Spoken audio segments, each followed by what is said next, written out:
My name is Dennis Sutter. I'm a Northern Rapo. My native name is Neha Where are you Waha. from? Where are you from? I'm from Wind River Reservation, Wyoming. What is your job? My job at Chief Kitsap Academy is I'm both a substitute teacher as well as I help teach the carving classes with Randy Purser. What is your favorite part of the job? It's definitely just being with kids, maintaining a relationship with kids. I'm kind of a kid myself, so it's just fun to not just teach students, but I think you learn a lot from students because I think you learn all of your life. So I think that's a real give and take, and I enjoy that. What is your favorite hobby? It's my favorite hobby. Love to carve. Just absolutely love to carve. It is a way of meditation for me. But I used to love to ride my Harley too. I've ridden it all over the country. I put 40,000 miles on that bike, so it was just an awesome thing to do. Again, kind of almost like meditation for me. What's your favorite traditional story? I have lots of favorite, but they really come in two categories. There's traditional creation stories, and for every nation, they're different, but they're all the same, and they can coexist. And I like that. It doesn't have to be one way or another. It doesn't have to be our way, not someone else's way, and I really like that. There's another category, and that's called trickster stories. And growing up, I love to hear about those, and they're shape changer stories, and they're stories that are humorous, but they're also lesson teaching. If you had one place to go in the world, where would you go? You know, I think that might be Africa. I wanted to go to China years and years ago, but that was more in the Mao Zedong era instead of today, where much of China is now, I think, been ruined, and it's not the same. So I would have liked to have gone there when I was very young, but now I think I'd like to go to Africa.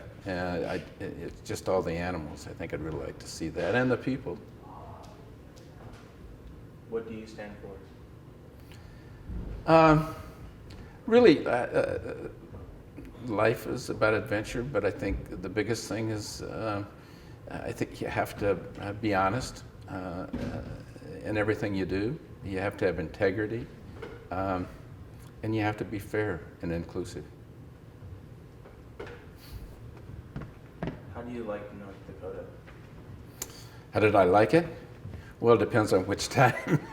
The first time I went was late August, and it was gorgeous weather, and it was there were a lot more people there. They were outdoors, so you met a lot of people. My most recent trip was about a week or a little more than a week ago. It was the middle of the winter, and it was a long drive out there, and it was really, really cold. But I'm from that part of the country, so it wasn't like I couldn't put up with that. What was the best thing about being out there? The best thing, I think, is really about being with not just Native people, but being with that many nations and seeing the power that Native people have today, which we really never had that kind of power, at least, in my lifetime.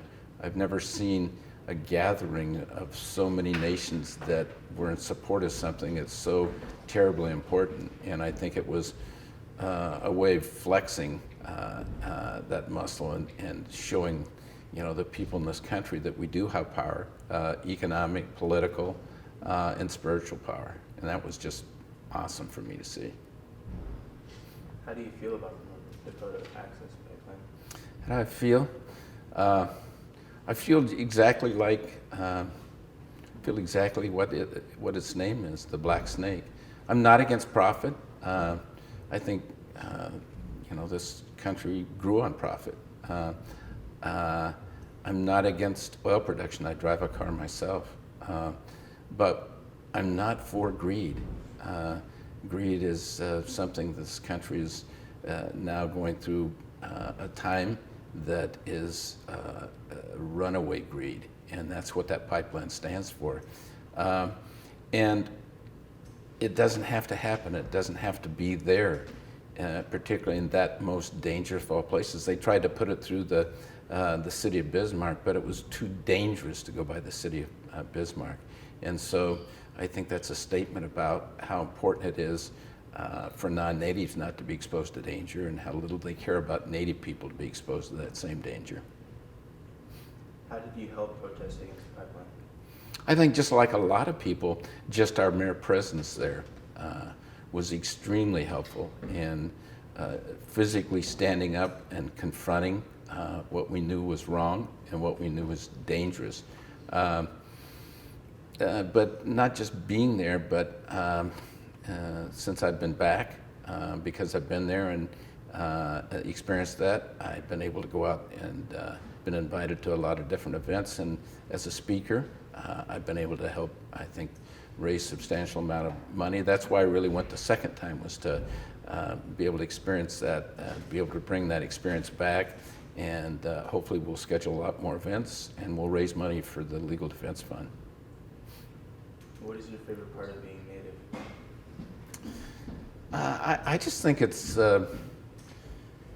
really about being a part of tradition and culture that exists nowhere else, and is really at the core values of what this country used to be, and just being a part of that whole experience and being able to pass that along still in a storytelling way.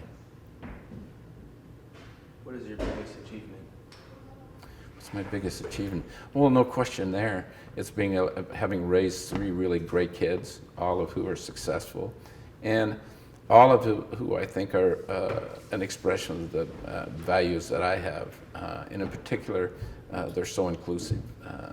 And so there's no question. Also, I'm helping to raise a grandchild. So you can't have a more successful situation and be able to look back and see what you passed on to somebody that's going to pass, hopefully, that on to the next generation.